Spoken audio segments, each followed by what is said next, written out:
মোৰ ভিডিঅ'লৈ আপোনালোকক স্বাগতম জনাইছোঁ। চব্জিবিলাক কাটি ল'ম সৰু সৰুকৈ।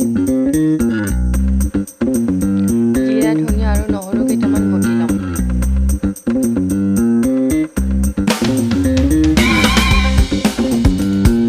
হালধি গুড়ি, নিমখ, জলকীয়া গুড়ি দি ল'ম মছলাবিলাক। পিঁয়াজ এটা কাটি ল'ম আৰু কেইটামান জলকীয়া কাটি ল'ম। অলপমান তেল দি তাত পিঁয়াজবিলাক ভাজি ল'ম। পিঁয়াজবিলাক ভজা হ'লে মছলাবিলাক দি ভাজি ল'ম ভালকৈ।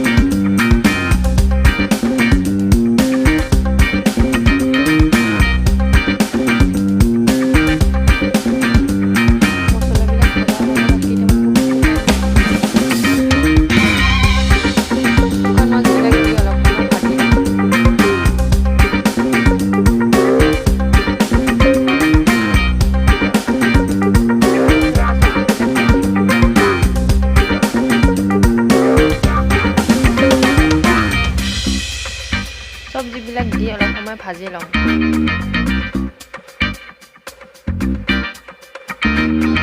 অলপ সময় পিছে পিছে চব্জিবিলাক লৰাই থাকিম।